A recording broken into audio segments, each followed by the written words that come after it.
तो हम लोग जो बना रहे हैं क्वेश्चन, सबसे पहले बता दूं, ये चैप्टर है हम लोग का 13.1। तो 13.1 जो है उसी का हम लोग बना रहे हैं, और सॉरी एक्सरसाइज 13.1 है। और इसका जो चैप्टर का नाम है वो है रेखा एवं कोण, चैप्टर नंबर 13। तो यहाँ से पहले हम लोग के 1 से लेकर 15 तक क्वेश्चन सीरियल वाइज हम लोग बना लिए हैं। अब हम लोग ये जो क्वेश्चन है 15 नंबर ये बनाएंगे, ठीक है।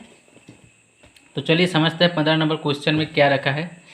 तो देखो, निम्नलिखित आकृति में क्या कोण 1 कोण 2 आसन्न कोण है, कारण लिखिए, ठीक है। तो देखो, सबसे पहले आपको पता होना चाहिए आसन्न कोण। आसन्न कोण मतलब एडजेसेंट एंगल, अंग्रेजी में हम लोग उसको कहते हैं। तो देखो, हम बेसिक आइडिया दे देते हैं और इसका हम लोग डिटेल्स में समझाएंगे। अगर कोई ऐसा दो रेखा रहेगा और उसको बीच में एक रेखा प्रतिच्छेद करेगा, कोण 1 2 कोण दूसरे के बराबर हो चाहे ना हो, लेकिन जो ये बीच वाला रेखा एक दूसरे को डिवाइडेड कर रहा है, तो ये आसन्न कोण है। समझ में आ गया। फिर देखो, यहाँ पर एक इस टाइप का एंगल है और बीच में एक रेखा पार हुआ है। तो आप सोचोगे ये एक दूसरे का आसन्न कोण है, तो नहीं, एक दूसरे का ये आसन्न कोण नहीं है। कैसे बता रहा हूँ, समझो। क्योंकि ये एक कोण बोल रहा है पूरा इस दो का बराबर। अगर ये एक कोण 1 2 के बराबर होता तो दैट्स उस दौरान हम इसको आसन्न कोण कहते। लेकिन क्या बोल रहा है कि एक कोण ये दूसरे के 2 का बराबर नहीं, मतलब ये आसन्न है तो नहीं है। अब इसका कुछ पर्टिकुलर रीज़न आप लोग को एग्जाम्पल में दिया गया है, उसको मैं समझाऊंगा। तो देखो, ये आकृति ध्यान से देखना। यहाँ पर आकृति 1 को देखिए, ठीक है। तो सबसे पहले देखो यहाँ पर क्या है, सेम टू सेम इसको 1 मान लेते हैं और इसको 2 मान लेते हैं।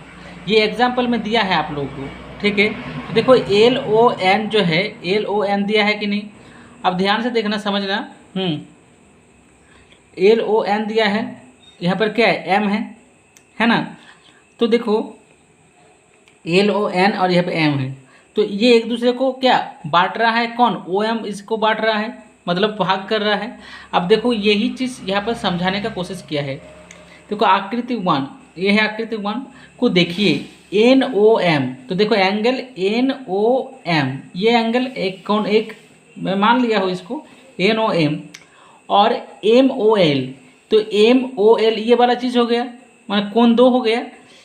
में OM उभयनिष्ठ भुजा है, OM उभयनिष्ठ भुजा है। तो आप लोग क्या करोगे, आप जहाँ पर मैं जो क्वेश्चन दिया है यही सेम चीज़ आप लिखोगे, लेकिन LOM के जगह पर जो नाम दिया रहेगा, या आप एंगल 1 एंगल 2 लिख सकते हो और उसका उभयनिष्ठ भुजा आप लिखोगे। समझ में आ रहा है मैं क्या बोल रहा हूँ।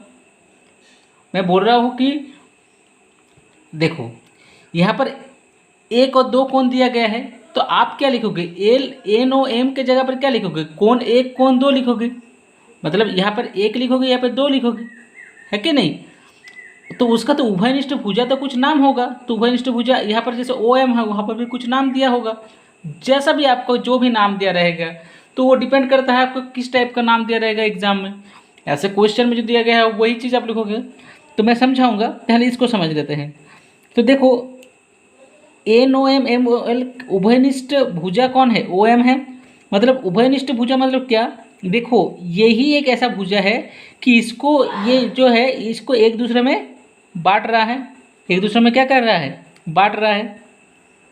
तो दोनों कोण के शीर्ष बिंदु O है, दोनों कोण के शीर्ष बिंदु क्या है, O है। NOM और MOL, NOM और MOL, तो इस प्रकार से आसन्न कोण हो गया। तो इस प्रकार से क्या हो गया, आसन्न कोण हो गया, मतलब उसका जो शीर्ष बिंदु है वो है। अब देखो, तो ये सब कंडीशंस पूरा होना चाहिए। अब आकृति 2 में देखो, आकृति 2 में क्या, एक देखो ये कोण मान के चलो 1 है और इसको 2 मान लेता है, तो 2 क्या हो गया, देखो एक सिंपल सी बात है। यहाँ पर उभयनिष्ठ भुजा जो है, उभयनिष्ठ भुजा देखो यहाँ पर सेम नहीं है। उभयनिष्ठ भुजा क्या है, सेम नहीं है ना। तो देखो यहाँ पर एक बात समझ लेना कि यहाँ पर OQ क्या है, इसके लिए देखो ओ क्यू का ये उभयनिष्ठ भुजा नहीं है, क्योंकि एंगल ये दो किस पे गिर रहा है, ओ आर पे गिर रहा है, और ये जो एंगल है यहाँ पर ओ क्यू हो रहा है, बीच में जो बांट रहा है। तो देखते हैं क्या लिखा है, उभयनिष्ठ भुजा है कि नहीं है, थोड़ा मैं भी कंफ्यूज हो गया, पढ़ते हैं पहले। तो देखो आखिरी दो को देखिए, आर ओ क्यू, तो हम लोग लेते हैं आर ओ क्यू, तो एक कोण हो गया, कोण नंबर 1 हो गया मान के चलते हैं, और आर ओ पी, ठीक है, ये साउंड्स के लिए सॉरी, थोड़ा इधर गाड़ी वगैरह चलता है। तो जो क्या है आर ओ पी, ध्यान से समझना, आर ओ पी, तो आर ओ पी क्यू क्या है, एंगल 2 है, में दोनों कोण का शीर्ष बिंदु ओ है, ठीक है, कोई प्रॉब्लम नहीं। ये भुजा ओ आर उभयनिष्ठ है, लेकिन ये भुजा ओ आर उभयनिष्ठ है, हाँ बिल्कुल है। देखो उभयनिष्ठ है बिकॉज क्योंकि ये जो एंगल ओ आर जो है, ओ आर एंगल 1 के लिए भी है, एंगल 2 के लिए भी है, किंतु अन्य भुजाएं ओ क्यू और ओ पी, देखो ओ क्यू और ओ पी उभयनिष्ठ भुजा के एक ही और है, इसी कारण मतलब ये क्या है, सिर्फ एक ही और है। इसी कारण आर ओ क्यू और आर ओ पी आसन्न कोण नहीं है। देखो बात समझ लो, ठीक है, बात को थोड़ा समझना है, सिंपल सी बात, थोड़ा समझने वाली बात है। क्या समझने वाली बात है कि ये जो देखो, अगर मेरा एक सिंपल सा बात समझ लो कि देखो यहाँ पर क्या हो रहा है, जो ओ एम है, ओ एम क्या कर रहा है, देखो ये जो कोण है, ये जो कोण बन रहा है, तो ये कोण का देखो मतलब क्या, एक प्रकार से देखो एन ओ एम का लिए क्या है, ये कोण क्या है, उभयनिष्ठ हो रहा है, और एल ओ एम के लिए ये कोण, यही भुजा उभयनिष्ठ हो रहा है। तो दोनों के लिए ये भुजा उभयनिष्ठ हो रहा है, ठीक है। तो ये भुजा के लिए ये भी उभयनिष्ठ है, ये भुजा के लिए भी ये उभयनिष्ठ है, लेकिन देखो यहाँ पर क्या होना चाहिए था, यहाँ पर क्या, तो दोनों के बीच में है, लेकिन ये दोनों के एक ही साइड में है।